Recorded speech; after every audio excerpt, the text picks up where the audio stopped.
Iniwan ng isa sa kanilang cornerstone player at tinanggihan sa trade para sa isang superstar. Yan ang dinanas so far ng Warriors ngayong off-season. Humarap sila sa isang mahirap na desisyon at naiipit sa direksyon na kanilang tatahakin. Although nakabawi na ulit sila ngayon at unti-unting hinuhulma ang kanilang lineup, may isang star player na lang silang hinahabol upang iangat muli ang Warriors Dynasty. Naging mahirap ang off-season ng Warriors mula sa contract negotiations at team chemistry. Recently nga iniwan na sila ni Klay Thompson para samahan si Luka sa Dallas. Sinubukan naman nilang mag-sign and trade para kay Paul George pero tinanggihan naman ito ng Clippers.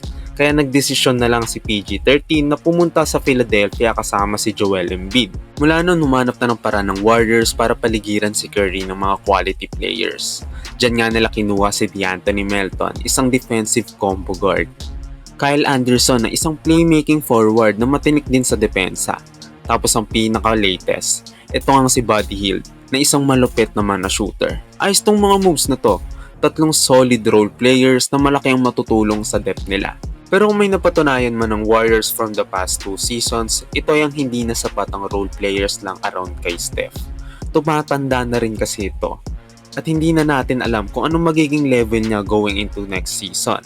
Kailangan niya na ng tulong sa scoring kaya desperado na ang Warriors sa star forward ng Utah Jazz na si Lauri Markkanen.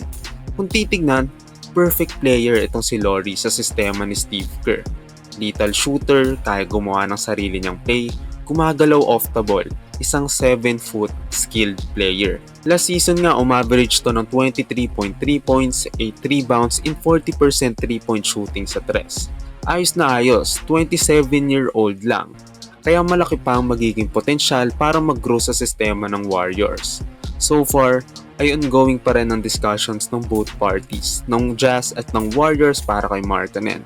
Meron din kasing competition ng Warriors, kumbaga ay naging bidding war na ang nangyari. Interesado rin kasi ang Spurs sa kanya at kung titignan mas maraming ma-offer ang San Antonio. Gusto ng Utah ng isang young player tapos sandamakmak na picks. So ang itsura ng trade ay magiging ganito.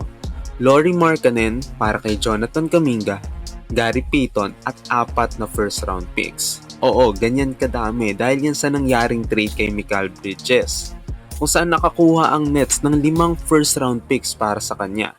Kung ganoon kalaki para kay Bridges, paano pa kaya para sa isang all-star caliber player na si Markkanen?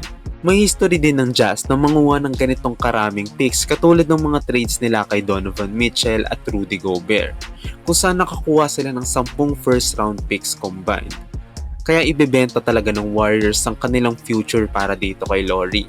Kailangan na rin kasi nila dahil utang na loob na rin nila ito kay Steph na mag-compete habang malakas pa siya. Kung matutuloy man ang trade talagang lalakas ang frontline ng Warriors. At ang last time na merong all-star teammate si Curry, nadala niya ang Warriors sa isang championship.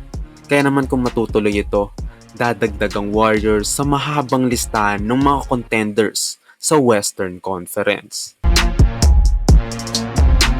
At ayun, magiging mahirap i-pull off ang trade na ito, lalo na sa dami ng assets na ibibigay ng Warriors. Kayo ba Filipino Hoops fans? Ano sa tingin ninyo? Worth it bang ituloy ng Warriors ang pag-trade para kay Lauri Markkanen?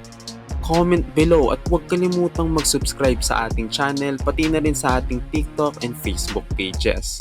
Ang balita naman sa karibal ng Warriors, nakakuha ng malupit na rookie ang Lakers. Alamin yan sa video na ito.